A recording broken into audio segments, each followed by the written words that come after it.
Béatrice est venue pour nous parler d'une exposition assez extraordinaire à Paris et Olivia pour nous présenter, un gros paquet dans les mains, tiens, ça sent le Harry Potter. Ouais, 2 idées de lecture pour le week-end. Au programme, donc, des lieux extraordinaires, dont une école fantastique. Alors, pour commencer, Pascal Bruckner. Un hôtel très, très, très étrange. Ouais, inquiétant même, non? Oui, très inquiétant. On est presque dans Shining, vous voyez, de Stanley Kubrick. Oui, c'est très américain en plus. Oui. Très américain, parce que c'est un livre qu'on lit comme un film, et pas comme une série. C'est ça qui est intéressant, parce que c'est vraiment un film à grand spectacle, et grandes sensations, et grandes émotions. L'histoire, vous avez une jeune femme, son père est pasteur, dans un petit village à côté de la Suisse, obsédé par les montres, obsédé par le temps, et il va finir par inventer, dit-il, une montre pour arrêter le temps.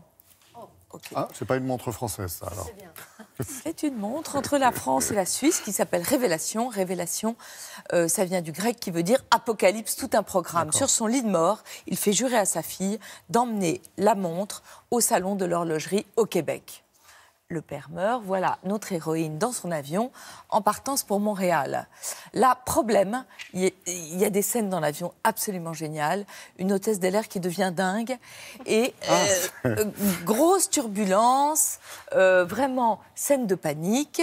Et l'avion est pris dans une tempête, il y a des vents du Groenland et finalement, la jeune fille est obligée de s'arrêter. L'avion doit atterrir en catastrophe dans une petite ville du New Hampshire. Pour l'hôtesse qui devient dingue. L'hôtesse est devenue... Non, pas pour l'hôtesse. Enfin, l'hôtesse est devenue dingue, mais aussi les vents, enfin bref, mauvais vol. Rien ne va plus. Rien ne va plus. Il ne fallait pas prendre cet avion. Et il ne fallait pas prendre cet avion, ça c'est sûr, vous allez voir.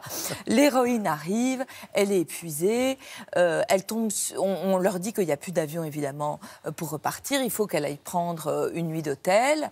Elle prend un taxi très bizarre. Elle arrive dans un hôtel très bizarre, le Plaza, avec 2 Z comme dans Pizza, une sorte de mastodonte un peu art déco, très très curieux. On va pas en faire un plat. Voilà. Elle rentre, ambiance étrange. Ouais. On la conduit jusqu'à la chambre 3. Chambre très décatie, mais comme elle est très très fatiguée, elle finit par s'endormir. Elle revient le lendemain et c'est là où vraiment les ennuis commencent. Et pourtant, on avait déjà beaucoup d'ennuis. Ça sent l'horreur, là, Au déjà. moment de lui présenter la note, on lui apporte un livre, voilà, à peu près de cette taille-là, un dossier encyclopédique. Et elle dit, mais qu'est-ce que c'est que ça? Et là, on lui dit, bah oui, vous êtes resté 1 an et 1 jour. C'est le titre du livre. Elle dit, mais non, arrêté. Je suis restée 1 jour. Et donc, elle a une note de, je ne sais pas combien, 900 000 $, qu'elle ne peut pas payer. Et du coup, elle va rester prisonnière dans l'hôtel pour payer sa dette. Là, il y a une ambiance entre Nikita et Fellini. Oula. Parce qu'à chaque étage, il se passe quelque chose de différent et d'étrange. Ce que je trouve passionnant chez Pascal Bruckner, c'est que personne en France n'a une telle imagination. Son livre est totalement singulier dans le paysage éditorial. C'est vraiment, je trouve, un livre à la fois métaphorique, mais moi, je n'aime pas forcément les lectures métaphoriques sur le temps, tout ce que vous voulez. Ouais. C'est un pur plaisir d'imagination, hein. Avec vraiment, moi, à toutes les pages, je faisais « oh ».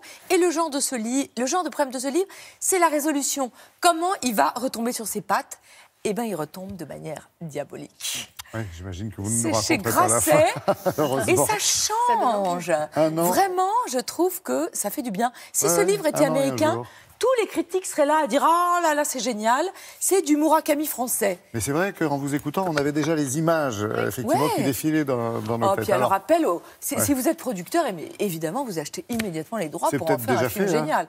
Peut-être que c'est déjà fait, peut-être que j'arrive après les Carabiniers. Bon. Je vous remercie de montrer que je suis là. J'ai dévoilé un peu le secret, désolé, mais j'ai reconnu tout de suite les lettres et j'ai lu de loin Harry Potter sur le deuxième ouvrage. Mais vous n'avez pas vu, c'est le grand livre Pop-up de Poudlard. Et là, je l'ouvre. Et là, regardez la beauté de ce livre. Facile à ranger. Ah ben non, mais regardez, chaque page vous restitue un des lieux d'Harry Potter. C'est une prouesse technique comme ça, en 3D. Après, vous pouvez entièrement déplier le livre et vous avez absolument tous les lieux. Regardez le terrain de Quidditch. À chaque fois, vous avez en plus des petites images qui se déplient. Toute l'histoire est résumée. On ne dira jamais assez de bien d'Harry Potter. Pourquoi ? Parce que c'est une œuvre littéraire absolument géniale, qui a donné le goût de lire depuis 20 ans à des centaines de millions d'enfants dans le monde. Oui, regardez la beauté. La signature, regardez la beauté. Aussi, et après, vous pouvez regarder quasiment, vous avez à l'intérieur... Cette saison-là. Ah ben regardez, et regardez la forêt interdite, sublime. Avec après l'affrontement final qui est là. Moi, je trouve que c'est une beauté. C'est chez Gallimard Jeunesse. Et après, vous pouvez entièrement le déplier, mais j'ai peur qu'on l'abîme. C'est canon, non, Laura ? Oui. Voilà. Donc, ça a l'air un peu fragile, mais en fait, non, pas trop. Hein, non, parce que c'est une qualité absolument extraordinaire. Gallimard Jeunesse, il y a vraiment beaucoup de parutions à propos de l'anniversaire. C'est génial. T'as vu comme c'est beau ? C'est extra. Mais moi, mon fils de 9 ans lit sur du papier les livres d'Harry Potter. Ouais. Très bien. Donc c'est bien aussi de ne pas toujours être sur la tablette. Bien sûr. C'est l'impression qu'on a trouvé de quoi occuper les filles. Regardez, c'est magnifique. Oui, c'est je l'ai vu. C'est génial, non ? Oui, mais vous savez qu'on doit rendre l'antenne avant 23h. Mon conseil, c'est de vous dépêcher parce que je crois que le livre était quasi en rupture de stock. Alors après l'émission, autant vous dire que là... c'est fait, le temps qu'on en parle. Bravo. Cadeau, Laura. Merci, Olivia.